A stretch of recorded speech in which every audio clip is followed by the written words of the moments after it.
खुर्रम शहजाद साहब इस वक्त हमारे साथ मौजूद है। खुर्रम शहजाद साहब, बहुत बहुत शुक्रिया। ओवरऑल पाकिस्तान के लिए एक बेहतर डील नजर आ रही है, रेट भी कम है, नजरसानी भी हो सकती है रेट पर 4 साल बाद। और नदीम बाबा साहब बता रहे थे कि एक साल में $316 मिलियन की बचत होगी।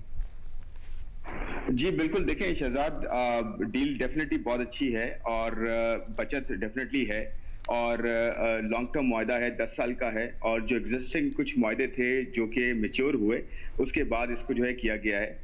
और अगर आप ओवरऑल सिनेरियो देखें तो इस वक्त हमारे यहाँ एनर्जी का ऑफ कोर्स जो है वो शॉर्टफॉल है।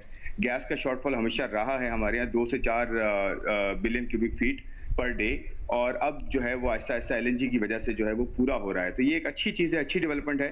बट कंपेयर मेरे ख्याल में करना सिर्फ इस प्राइस वो ठीक नहीं है, क्योंकि हर इरा हर साल की अपने डायनेमिक्स होते हैं, अपना प्राइस अपना डिमांड सप्लाई होता है, जिसकी वजह से जो है वो ऑफ कोर्स मुआहदों में फर्क पड़ता है। एक बात ये है कि लास्ट मुआहदा जो था वो पहला मुआहदा था, लॉन्ग टर्म डील पहली थी मुल्क की हिस्ट्री में, और उसमें कोई बैकग्राउंड नहीं था, कोई प्रेसिडेंस नहीं था। आज एक नया प्रेसिडेंस मिला पिछला वाला, जिसकी वजह से ये वाला मुआहदा बेहतर हुआ। तो एक लर्निंग कर्व भी होता है कि जी पिछला मुआहदा कैसे हुआ, क्या उसमें खामियां थी, उनको सामने रखते हुए नई प्राइसिंग नया मुआहदा किस तरह से बेहतर किया जा सकता है। तो मेरे ख्याल में ओवरऑल प्राइस के डिफरेंशियल की वजह से करंट देखना चाहिए कि करंट प्राइस डिफरेंशियल क्या है और फ्यूचर कर्व क्या है, यानी कि आने वाले दिनों में, आने वाले सालों में, महीनों में किस तरह से डिमांड सप्लाई रहेगी और क्या प्राइसिंग रहेगी। उस हिसाब से मुआहदे में जो है वो दिखना चाहिए कि कितनी बेहतरी है।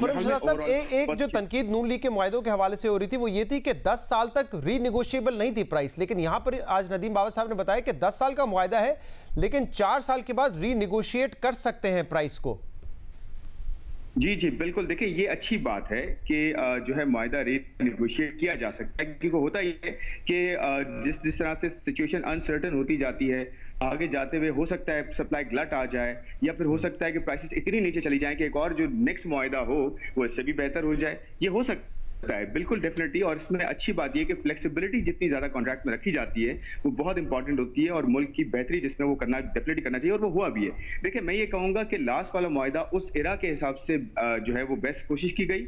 इस इरा के हिसाब से, डिमांड सप्लाई के हिसाब से, प्राइसिंग के हिसाब से, आउटलुक के हिसाब से बेस्ट कोशिश की गई है। जो पेट्रोलियम डिवीजन है वो इस पर बेस्ट करने की कोशिश कर रहा है, last year best, last tenure में बेस्ट करने की कोशिश की गई। मेरे ख्याल में जिस तरह मुआहदे होते जाएंगे, लॉन्ग टर्म डील्स होती जाएंगी, एनर्जी की सिचुएशन हमारी बेहतर होगी और हमारी एनर्जी जो है वो कंफर्म होगी, तो डेफिनेटली हमारा इन्वेस्टमेंट, ट्रेड और ये सब बढ़ेगा। और अच्छी बात ये होनी चाहिए कि कतर के साथ हम मिलकर, इस तरह की कंट्रीज के साथ मिलकर, हम रिसोर्सेज जिनके रिसोर्सफुल कंट्रीज हैं इनके साथ मिलकर अच्छे बड़े लॉन्ग टर्म मुआहदे करें, इन्वेस्टमेंट ट्रेड को प्रमोट करें, ताकि ओवरऑल कंट्री का फायदा हो, रादर आपस में हम जो है वो कॉन्फ्लिक्ट का शिकार हों। और आरएलएनजी की डिमांड देखते हुए, क्योंकि आरएलएनजी प्लांट्स अब पाकिस्तान में लग गए हैं, जाहिर सी बात है उसके लिए आपको एलएनजी की जरूरत होगी हर साल, और दूसरा ये देखते हुए कि हमारे अपने गैस रिजर्व्स डिप्लीट हो रहे हैं, आपके ख्याल में क्या ये मुआहदा मजीद सप्लाई का हो सकता था? अभी वैसे नदीम बाबा साहब ने कहा है कि विंटर्स में हम ज्यादा उनसे कार्गो ले सकते हैं, लेकिन ऑब्वियसली उसमें दोनों पार्टीज की रजामंदी होना जरूरी होगी, और ये भी उन्होंने कहा है कि 3 साल के बाद ये 2 कार्गोज 4 हो जाएंगे।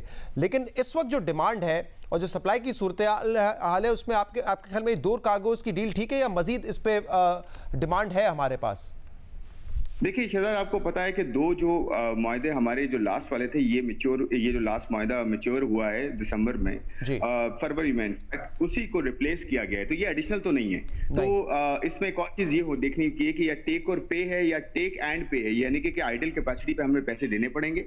अगर ये सेम है और सिर्फ प्राइस डिफरेंशियल है वो भी बुरा नहीं है, बट हमें देखना होगा कि डील किस तरह से, इसकी डिटेल्स आ जाएंगे, डील कैसे हो रही है। तो मेरे ख्याल में जो अभी तक एग्जिस्टिंग डिमांड है उसको पूरा करने के लिए किया गया। लेकिन अच्छी बात यह कि इसमें जो है वो सप्लाई फ्लेक्सिबिलिटी है। देखिए लॉन्ग टर्म मुआहदे को यही फायदा होता है कि प्राइस आपको बेहतर मिलती है, आपको सबसे बड़ी जो चीज मिलती है वो सर्टेनिटी है सप्लाई की, कि सप्लाई आपको वक्त पे मिलेगी। जैसे लास्ट विंटर्स में हुआ या उससे पहले भी होता रहा है प्रॉब्लम कि हमें सप्लाई टाइम पे नहीं मिलती, या हमारी डिमांड एकदम से स्पाइक हो जाती है, शॉर्टफॉल बहुत बढ़ जाता है, तो हमें मिलती नहीं है टाइम पे। ये बहुत अच्छी चीज है कि लॉन्ग टर्म डिमांड भी हमें सब सर्टेन मिले, प्राइस भी बेहतर हो और ओवरऑल फ्लेक्सिबिलिटी हो, उसे रिवाइज भी करने की। बुल्क का डेफिनेटली फायदा है, तो हमें इसको प्रमोट करना चाहिए।